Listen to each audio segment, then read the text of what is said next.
ঈদের ছুটির শুরুর দিনেই অনেকটাই ফাঁকা রাজধানী, তবে রাজধানীর শপিং মল ও মার্কেটে ভিড় ক্রেতাদের। বিস্তারিত জানাতে যুক্ত আছেন শারমিন পুতুল।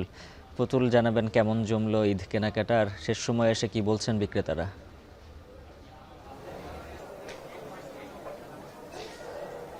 উজ্জ্বল, এখন মাত্র ২৭ রমজান শুরু হয়েছে আর অল্প কিছুদিনই আছে ঈদের। তো এর মধ্যেই অনেকেই কিন্তু রাজধানী ছেড়ে গিয়েছেন ছুটিতে।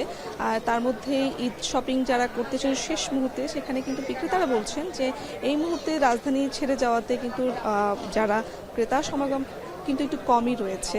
তবে বলছেন যে আরও ছোট যারা রয়েছেন, ছোট বাচ্চা যারা রয়েছেন, তাদের যে পোশাকগুলো রয়েছে সেগুলো কিন্তু অনেকেই এসে কিনছেন শেষ মুহূর্তে। আবার পুরুষদের যে পাঞ্জাবি রয়েছে, তাছাড়া আপনার শার্ট রয়েছে এবং গেঞ্জি রয়েছে, সেগুলো কিন্তু বেশ চলছে।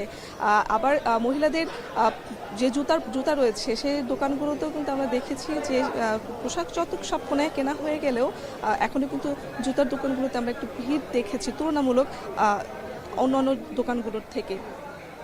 এছাড়া যে প্রসাধনী রয়েছে, সেই প্রসাধনীরও কিন্তু দোকানে আমরা দেখেছি যে যারা কিনছেন, অনেকের পোশাক অনেক কেনা হয়ে গিয়েছেন, জুতাও কেনা হয়ে গিয়েছেন, শেষ মুহূর্তে এসে প্রসাধনী কিন্তু অনেকেই কিনছেন। এখন পর্যন্ত দোকানিরা যা বলছেন যে এখনও কিন্তু আশা করছেন তারা শেষ মুহূর্ত পর্যন্ত আরও বেচাকেনা বাড়বে এবং আরও ক্রেতা সমাগম বাড়বে বলে আমাদেরকে জানিয়েছেন। উজ্জ্বল। ঈদ কেনাকাটার খবর জানাচ্ছিলেন শারমিন পুতুল।